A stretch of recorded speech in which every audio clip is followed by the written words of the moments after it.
joked. He's done too much Radio Bonte. Okay, he lost his voice. That's why I'm here tonight. Dalton again in Phoenix. And Dalton, when you think about the Warriors saying goodbye to Jonathan Kuminga, the former #2 pick James Wiseman, no longer here. Moses Moody is playing with this team, but those were supposed to be the three guys to really help usher this forward, as well as Jordan Poole, also gone. You just think about the youth movement for this team. But wait a minute, is this two-timeline thing over? It is over, Kareth. It is certainly over right now. And I think it's an acknowledgement that it's over.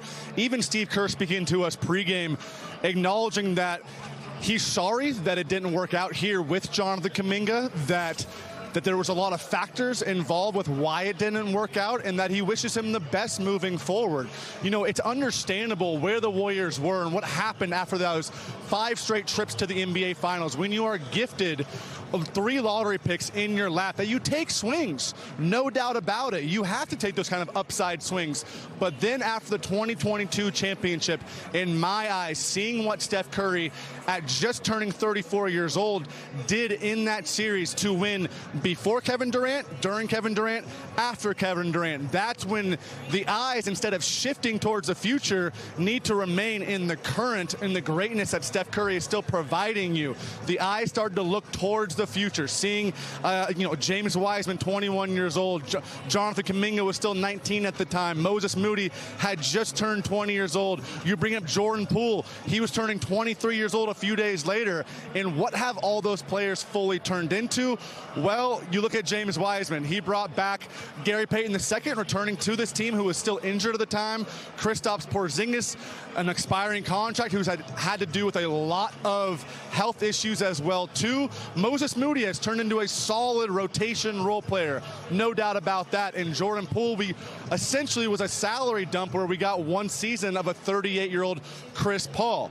So again, we can play the hindsight game, but I think it's an acknowledgement again of moving forward, wishing those guys the best, and doing what they can to turn the page in this next iteration of the Warriors. Kristaps Porzingis is a much different theoretical than Jonathan Kuminga was, because when Kristaps Porzingis is healthy, this is a player that the Warriors have coveted for a long time, with his ability to be 7'2", protect the rim, shoot the three-pointer. But that health is still a major if going forward with Kristaps Porzingis.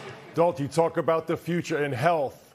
Do you have any update on Jimmy Butler and his surgery date and what we could look forward to maybe when he could get healthy next season? Talk about looking towards the future. Yeah, Molly, we were told today that Jimmy Butler's surgery is going to be February 9th in L.A. And I want to remind everybody that DeAnthony Melton, when he had his ACL surgery, he returned exactly 1 year to the date of that ACL surgery. So that's pretty common recently with athletes, with the advancements in these surgeries, is at around the 1 year date. So I would assume that, we can maybe see Jimmy Butler. I'm going to give it a little bit extra time because that's right around the All-Star break too, right? So you're seeing maybe next year, right out of that All-Star break, that's when you see a healthy Jimmy Butler return to this team. They feel really good about what he's going to be moving forward. They saw how he complemented Steph Curry so perfectly at being Batman's Robin. So they're excited, of course, to get a healthy Jimmy Butler next season and run this back and see what the next chapter of Steph Curry, of Jimmy Butler, and whoever else is on this Warriors team is going to be.